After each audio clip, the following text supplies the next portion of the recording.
Hey everyone, it's Tom here, and today we're looking at Black Ops 4, the Blackout mode specifically, and to join me to talk about that is John Linneman. Hey Tom, you ready to talk about some Blackout? Because I think we've been playing a decent amount of it. Yeah, well, certainly in the Eurogamer office, there's a lot of enthusiasm around the game. I've been playing with Wes, the deputy news editor, and yeah, it's kind of taken by storm basically. Where previously we were talking about Fortnite and PUBG, this is now kind of the go-to battle royale game. So it says a lot about how much Treyarch achieved with this, because this is the first time they've really gone out and attempted this large-scale map and using an engine that wasn't originally intended for this size of terrain, and somehow they've, well, with a few compromises, they've achieved it and managed to get it running with a target of 60, which I think is quite incredible. Yeah, that's absolutely right. So, I mean, they told me when I talked to some of the developers that they had already worked on the super terrain feature prior to deciding to create a Battle Royale style mode. My guess is that perhaps at some point they were working on a campaign or some other unrelated game mode or something in there where they had already been looking and investigating large open spaces and implementing this in their engine, and it just so happens that it's a perfect fit for this specific game mode. And so what I like about what they've done with this technology, and I think I've said this before in another video, is how you play something like PUBG and there's always this feeling where it's like the procedural creep, where it feels like a lot of the terrain isn't especially nicely crafted. You know, not to be too harsh on old PUBG here, but you know, a lot of the buildings and structures, they kind of have that pseudo asset store feeling to them. I mean, I know they go in there and they're doing work to them to improve it, but you know, it never really felt that polished to me.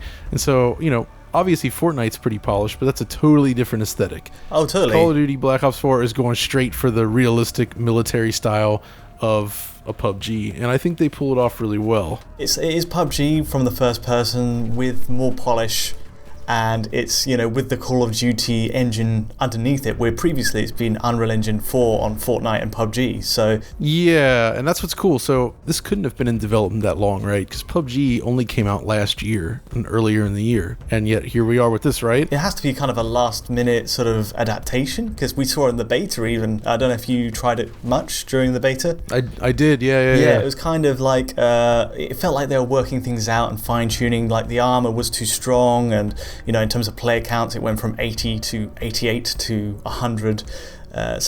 Yeah, they were really testing things. And I think, you know, the key for me here is that they did have a large budget, I'm sure. I don't know anything about the numbers, but, you know, Activision puts a lot of money into Call of Duty. They have a huge, talented studio, but they didn't have that much time, yet they still pulled this off. And though obviously, you know, when you're targeting this many platforms, there's going to be compromises, and I think we're going to talk about some of those points right now. I think we should touch on the resolution stuff first, and then maybe talk about how the visuals stack up between them. Well, I suppose this was an easy one, isn't it? Because all the res numbers we found in the beta have kind of recurred here. They're just, you know, if you've seen the video we made before, it's the same. Shall we kind of quickly rattle through them? Yeah, so I'll handle the Xbox numbers then. So on Xbox One X, you know, they call it dynamic 4K because it does actually reach, I guess, native 4K in very rare instances, I guess you could say. Yeah, that's right. But in general, it's more around the 2240 by 1800 level, and it can dip, you know, as low as, like, say, you know, we've seen like 1792 by 1800, and it might even possibly go lower, but it's hard to say for sure. But either way, it's kind of around that semi 1800p range in general, but, you know, with the lower horizontal. When it comes to the base Xbox One, I think we're kind of scraping the bottom here in terms of like what's reasonable, and I can see why this had to happen, because it's a tall order. For this video, we've got more comparison footage coming up, and you know, cool stuff where we sync up the displays. But all through this, you know, we were on Skype saying, yeah, well, I'm on Xbox One X and you're on the base Xbox One. I was saying this looks pretty great, and you were going on about how this is nowhere near where it needs to be. Yeah, it's extremely blurry. I mean, it tops out at 900p, and then it drops to Metal Gear Solid 4 levels of 1024 by 768. But they're using a nice but aggressive temporal anti-aliasing, it seems, which is great when you're at a higher res, but when you're like at 1024 by 768, it's not great. It's pretty blurry. I've had plenty of hands-on with it myself, and I know exactly where you're coming from. It's nice, they have to support it, but it is a proper lowest common denominator release. It is the worst version you can play, and genuinely, I felt like I was at a disadvantage playing online with that version, knowing that you're playing against X players as well. So quickly then, let's just mention, the PS4 Pro then, it's lower than Xbox One X, but it's not terrible. It's I'd say it sort of averages around or peaks at about like 1920 by 1800. Yep. But it's, and then it can drop to 1440 by 1080, which is sub 1080p. Still, the performance on Pro, as we'll talk about shortly, kind of makes up for it. And then the base PS4 is dynamic 1080p, but it kind of cuts the horizontal value in half, drop into like 960 by 1080. Is that right? Yeah, that's right. And it's very hard to pass what's going on in the image because of the temporal anti-aliasing, but yeah, it does seem to chop it in half sometimes. In terms of like visual differences, I noticed, when you compare them all, they all look rather similar. The resolution is the main difference, but it does feel like you get a little bit more refinement, like on Xbox One X. Some of the textures seem a little sharper. Some of the way the things like intersect, like the area between the dirt and the tarmac texture looks kind of glitchy on, I'd say, the base Xbox One. And, it's sharper and cleaner overall. Also, like, grass seems to lose a little bit of its quality somehow. Ultimately, the draw distance on grass is the same. If we did this spectator cam thing where you were viewing me, I think, after you died in a game, and we captured your Xbox One and my X, and we paired the footage together. But yeah, so you can kind of see in the distance that all the grass is actually kind of rendered in at the same range, even though the resolution of each is kind of disguises it pretty well. It is actually kept to the similar distance because competitively you want that to be a match. That was a point that they talked about heavily when I was talking about the PC version, was there's not going to be a way to turn down settings to get a competitive advantage. So if you think you're hidden behind something, you can be hidden behind it. Like, you can't just turn down settings and it's gone. So that's a good thing. Before we move on, there's other stuff like there's parallax occlusion mapping, or what appears to be on the X, and shadow quality also a bit higher on X. So it's all sort of surface level stuff that won't affect gameplay, but up close will give you some niceties that kind of justify the buying an X.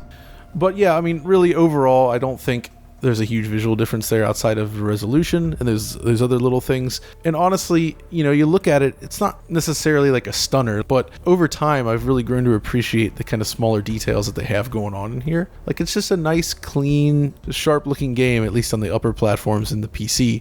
And I kind of like the visual aesthetic, and it's cool that they've said that time of day changes are possible, and that they're kind of looking to implement that, because I think that's the main thing that makes it look a little bland sometimes, is it's just that mid-afternoon sun. That's always a difficult time of day to make look aesthetically pleasing, right? Yeah, and they've got a problem with sort of the variety of terrain. Having the time of day dynamically shift would really add that in, but we'll have to see. I mean, they sounded like they can do it, but whether it's going to incur a performance hit is going to be the kind of clincher for whether it'll happen or not. I think one of the features, though, that's been implemented across all versions, and we should probably talk about, is this split screen. So before we jump into regular single screen performance, this is an interesting one. So I was really surprised to find it, because a colleague at Eurogamer, Wes, was saying, they've got split screen in this mode. I jumped on with him, and immediately I realized why actually this wasn't announced outright as a major feature. It's more of a bonus, in a pinch it'll do. Okay, well, so the main thing here is that if you're on a base Xbox or you're on a base PS4, your frame rate is under 30 frames per second, all the time. If you go back to the old, say, GoldenEye days or something, and you're okay with that, then, it's playable. But when you come from the full screen 60 FPS gameplay, it feels pretty darn sluggish. Yep. It reminds me a little bit of Halo Combat Evolved on the original Xbox, kind of splitting the screen, and a 20 to 30 FPS range with tearing.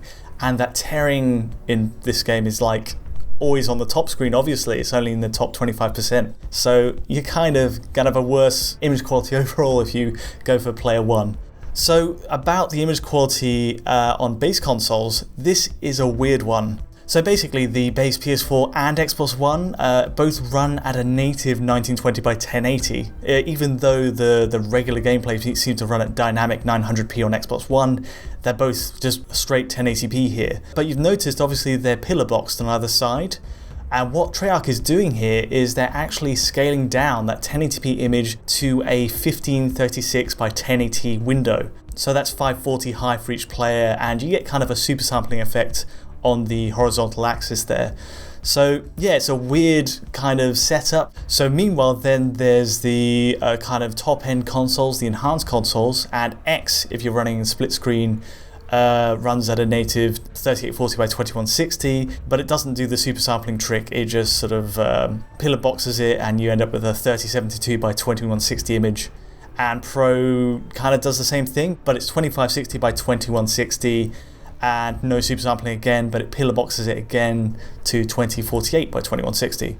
So yeah, you get, you know, really high resolution image on all consoles from this. To me, that suggests maybe that wasn't the bottleneck in making this work, because obviously you're rendering two sets of geometry at once. Yeah, that's going to be heavy, obviously, and I think in this case, at least on the X and the Pro, where performance is a little more stable, I would have liked to have seen them cap it at 30 FPS and just accept that hit. I think they could have, you know, I think that they get very close on those machines, especially on the Pro, which seems to hang above 30 FPS. So, but that's, you know, a bonus feature, let's say. The real thing we're after is the single dedicated sort of setup. And to kind of take it from our footage when we're playing base versus X, we're definitely looking at like a really smooth 60 FPS experience. There are drops to 50 here and there, but generally I was really impressed with how it played on X. And I think it's a little bit improved over the beta as well. So, but then we're looking at the base console, and it's kind of 40 to 60, which is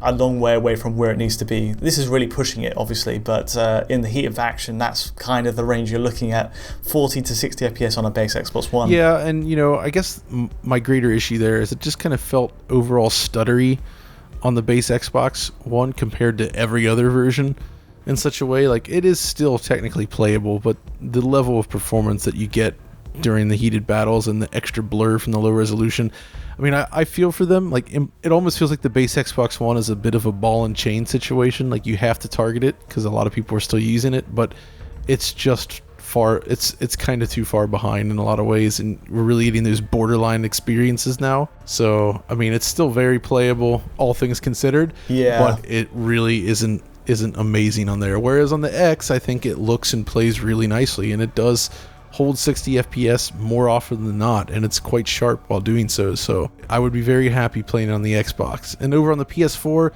the situation is similar but improved. So the Pro obviously doesn't look as sharp as the X, but I feel like the average frame rate is as high or higher than the X, basically. Yeah, so you drew the short straw on this because you took the base consoles for testing. Did you feel like the PS4 was better than the base Xbox One? Big time.